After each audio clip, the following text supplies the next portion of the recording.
Assalamualaikum warahmatullahi wabarakatuh. Kembali lagi ketemu dengan saya Peviryani MSI, dosen kimia fisika, program studi analisis kimia Politeknik Ati Padang. Nah, sekarang kita masuk ke pertemuan ke 11 ya. Yang ke-11 di mana kita sudah mempelajari mengenai materi gas dan cairan atau zat cair. Maka pada pertemuan sekarang kita masuk ke materi zat padat. Nah, seperti kita ketahui banyak sekali zat padat yang kita jumpai dalam kehidupan sehari-hari. Nah, apa itu zat padat? Nah, zat padat merupakan keadaan bahan dengan struktur teratur dalam 3 dimensi yang dihasilkan oleh komponennya, baik itu atom, ion, atau molekul yang berdekatan dan gaya di antara komponennya sangat kuat. Jadi gaya di antara komponen sangat kuat. Zat padat mempunyai volume dan bentuk yang tetap. Hal ini disebabkan karena molekul-molekul dalam zat padat berada di tempat yang tetap di dalam kristal. Pergerakan molekul di dalam zat padat sangat terbatas. Nah, jadi dapat kita asumsikan zat padat itu mempunyai kerapatan molekul yang sangat padat dan gaya tariknya sangat kuat ya. Kemudian ditinjau dari bahan, maka penggolongan zat padat dibagi menjadi 3, yaitu pertama logam, kemudian polimer, dan keramik. Nah, ketiga bahan ini banyak sekali kita jumpai dalam kehidupan sehari-hari, di mana logam dapat berbentuk murni, dapat pula berbentuk campuran yang dikenal dengan paduan atau istilahnya alloy. Paduan dapat berbentuk senyawa, larutan padat, atau campuran. Nah, polimer sebagian besar berupa senyawa organik, namun dikenal pula polimer jenis silikat. Jenis polimer yang ada yang sintetik contohnya adalah plastik atau seperti polietilen, poliester, polivinil klorida, dan lain-lain. Sedangkan polimer yang sifatnya alami itu contohnya seperti selulosa, karet, dan lain-lain. Nah, kemudian keramik. Keramik pada umumnya mempunyai bahan dasar zat anorganik seperti garam dan oksida. Nah, campuran dari bahan-bahan di atas seperti polimer dengan polimer, logam dengan polimer, keramik dengan logam, keramik dengan polimer disebut dengan komposit. Nah, dengan mencampurkan bahan-bahan ini akan menghasilkan bahan baru dengan sifat lebih unggul dari kedua bahan dasarnya. Jadi sekarang sudah banyak industri yang menggabungkan bahan-bahan tersebut untuk mendapatkan produk yang kualitasnya lebih bagus. Nah, tugas yang pertama untuk mahasiswa sekalian yaitu jelaskan pengertian komposit. Yang kedua, carilah contoh-contoh produk atau industri dari campuran bahan-bahan seperti polimer dengan polimer, logam dengan polimer, logam dengan keramik, keramik dengan polimer. Carilah contoh-contoh produknya atau industri yang memproduksi bahan-bahan tersebut ya. Nah, lanjut, ditinjau dari segi strukturnya, zat padat terbagi menjadi 2, yaitu zat padat kristalin dan amorf. Nah, ini berdasarkan struktur. Kalau berdasarkan bahan ada 3, berdasarkan strukturnya ada 2, yaitu zat padat kristalin dan amorf. Nah, zat padat kristalin dengan kata dasar kristal. Nah, berarti pada kristal atom atau molekul penyusunnya mempunyai struktur tetap tersusun dalam pola geometrik yang sangat teratur. Nah, berarti mempunyai struktur yang tetap, makanya dapat berbentuk kristal. Contohnya yaitu contoh kristalin seperti garam NaCl. Nah, pada amorf itu adalah kebalikannya, di mana molekul penyusunnya mempunyai struktur yang tidak tetap dan tidak teratur. Bentuk geometriknya juga tidak teratur seperti kristalin. Contoh dari amorf diantaranya adalah arang dan kaca. Makanya arang dan kaca itu sangat rapuh dan gampang pecah atau hancur. Zat padat amorf dapat dianggap sebagai cairan yang membeku terlambat dengan viskositas yang sangat besar. Proses pembekuannya lambat namun memiliki kekendalan yang sangat besar. Pada kristalin mempunyai titik lebur yang pasti, sedangkan pada zat padat amorf titik leburnya tidak pasti, tetapi dalam suatu interval temperatur atau range temperatur. Nah, selanjutnya kita masuk ke kristalisasi. Mengenai kristalin dan amorf nanti akan kita pelajari lebih lanjut pada saat materi XRD ya. Oke, lanjut kristalisasi. Kristal merupakan kumpulan atom atau molekul yang tersusun secara teratur dalam ruang. Susunan yang teratur ini disebut dengan kisi. Nah, kristal dapat dibedakan berdasarkan partikel penyusunnya. Ada kristal logam, kristal ionik, kristal molekuler, kristal kovalen, dan kristal cair. Nah, yang pertama itu kristal logam. Kisi kristal logam terdiri atas atom logam yang terikat dengan ikatan logam. Elektron valensi dalam atom logam mudah dikeluarkan. Hal ini disebabkan karena energi ionisasinya yang kecil, menghasilkan kation. Bila dua atom logam saling mendekat, orbital atom terluarnya akan tumpang tindih membentuk orbital molekul. Bila atom ketiga mendekati kedua atom tersebut, interaksi antar orbitalnya terjadi dan orbital molekul baru akan terbentuk. Jadi, sejumlah besar orbital molekul akan terbentuk oleh sejumlah besar atom logam dan orbital molekul yang dihasilkan akan tersebar di 3 dimensi.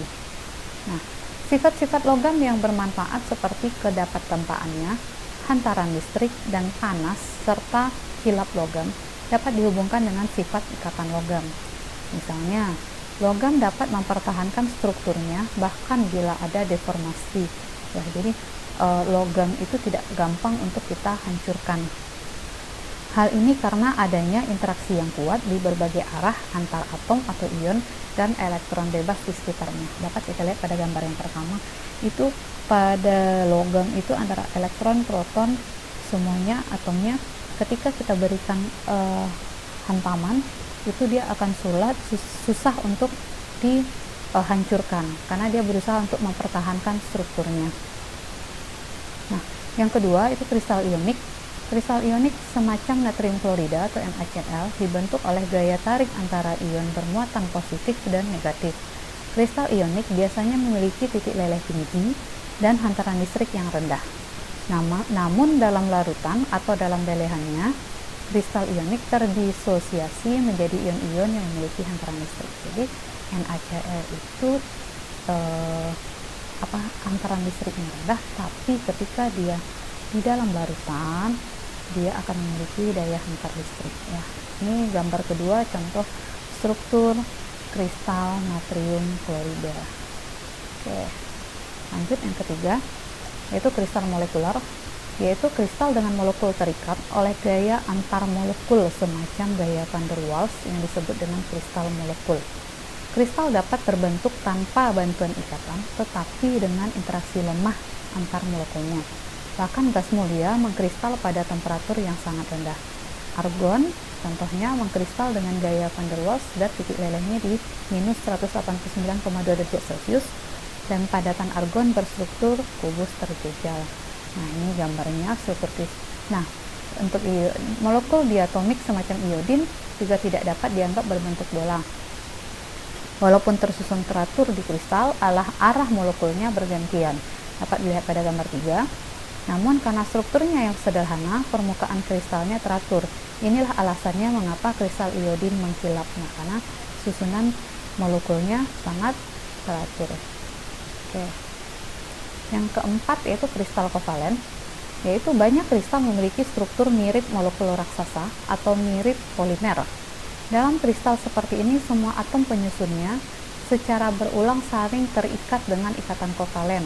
Sedemikian sehingga kubus yang dihasilkan nampak dengan mata telanjang. Nah, contohnya adalah intan.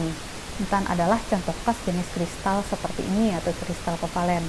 Dan kekerasannya berasal dari jaringan kuat yang terbentuk oleh ikatan kovalen orbital atom karbon hidrida sp3. Nah, tidak pada gambar 4. Intan stabil pada suhu 3500 derajat Celcius dan pada temperatur ini atau di atasnya intan akan menyusui.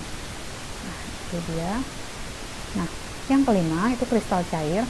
Kristal cair ini memiliki titik leleh yang tetap. Dengan kata lain, kristal akan mempertahankan temperatur dari awal hingga akhir proses pelelehan.